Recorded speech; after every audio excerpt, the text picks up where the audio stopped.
Monsieur le Président, nous entendons parler de clubs. Club de Rome, club de Paris, club de partout.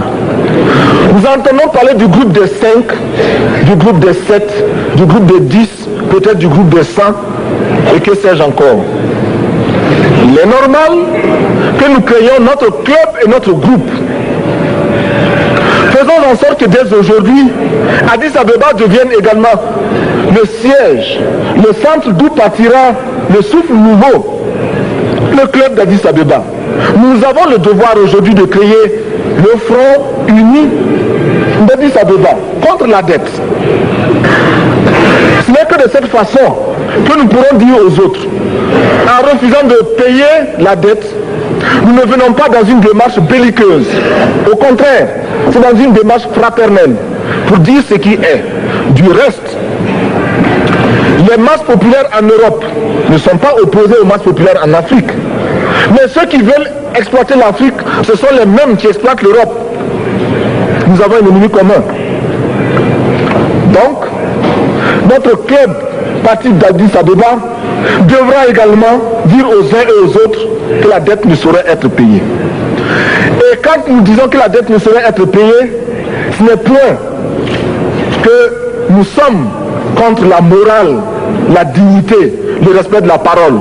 Parce que nous estimons que nous n'avons pas la même morale que les autres. Entre le riche et le pauvre, il n'y a pas la même morale.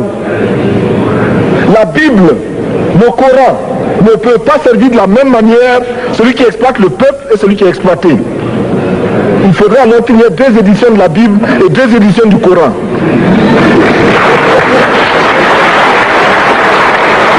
Nous ne pouvons pas accepter qu'on nous parle de dignité.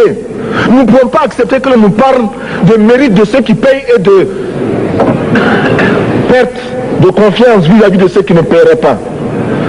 Nous devons au contraire dire que c'est normal aujourd'hui. Nous devons au contraire reconnaître que les plus grands voleurs sont les plus riches. Un pauvre, quand il vole, ne commet qu'un larcin ou une peccadille, tout juste pour survivre par nécessité. Les riches, ce sont eux qui volent le fisc, les douanes et qui exploitent le peuple. Monsieur le Président, ma proposition ne vise pas simplement à provoquer ou à faire du spectacle. Je voudrais dire ce que chacun de nous pense et souhaite. Qui ici ne souhaite pas que la dette soit purement et simplement effacée? Celui qui ne le souhaite pas, il peut sortir, prendre son avion et aller tout de suite à la Banque mondiale payer. Tous nous souhaitons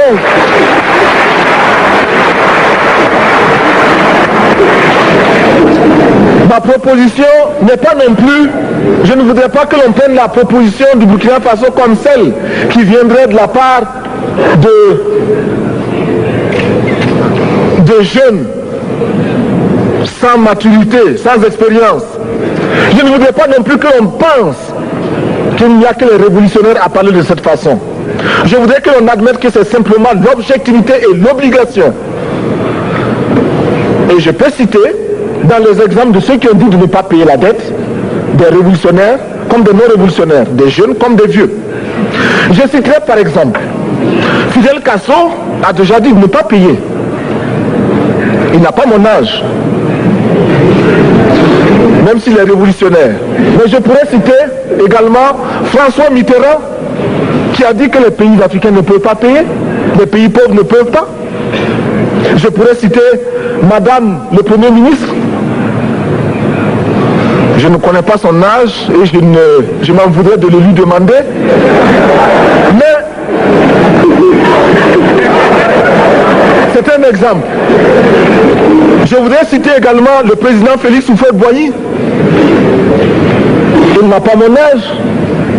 Cependant, il a déclaré officiellement, publiquement, qu'au moins pour ce qui concerne son pays, la Côte d'Ivoire ne peut pas payer.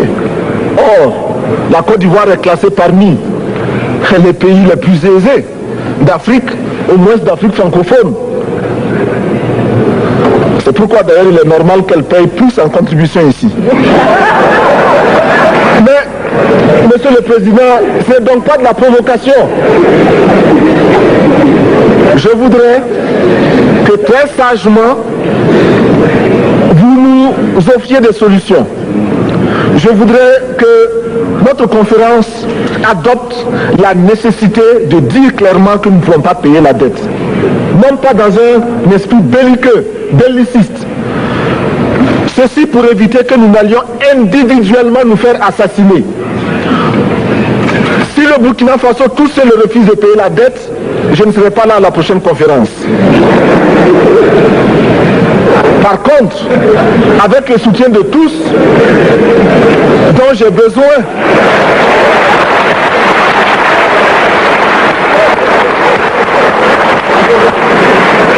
avec le soutien de tous, nous pourrons éviter de payer. Et en évitant de payer, nous pourrons à notre développement.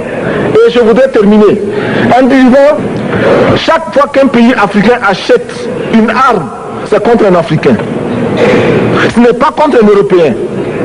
Ce n'est pas contre un Asiatique. C'est contre un Africain. Par conséquent, nous devons également, dans la lancée de la résolution de la question de la dette, trouver une solution au problème de l'armement. Je suis militaire et je porte une arme. Mais Monsieur le Président, je voudrais que nous nous désarmions. Parce que moi, je porte l'unique arme que je possède et d'autres ont camouflé les armes qu'ils ont. Alors,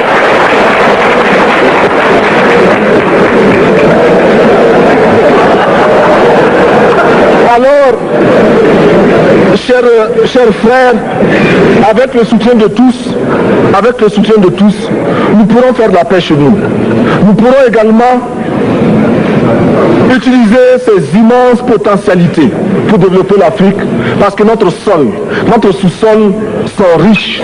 Nous avons suffisamment de bras et nous avons un marché immense, très vaste, du nord au sud, de l'est à l'ouest.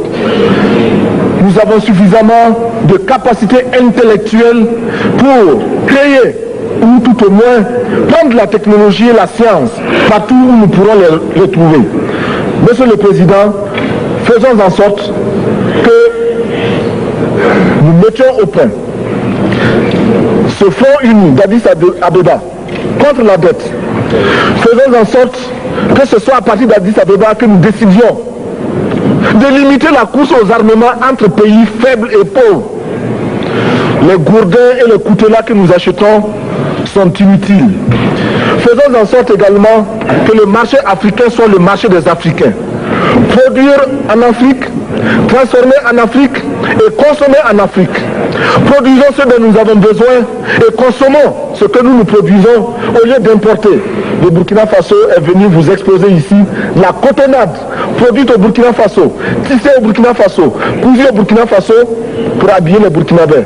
Ma délégation et moi-même, nous sommes habillés par nos tisserands, nos paysans. Il n'y a pas un seul fil qui vienne de l'Europe ou de l'Amérique.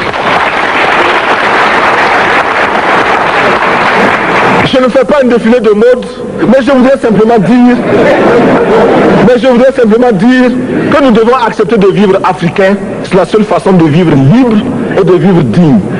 Je vous remercie, Monsieur le Président. La patrie ou la mort, nous vaincrons.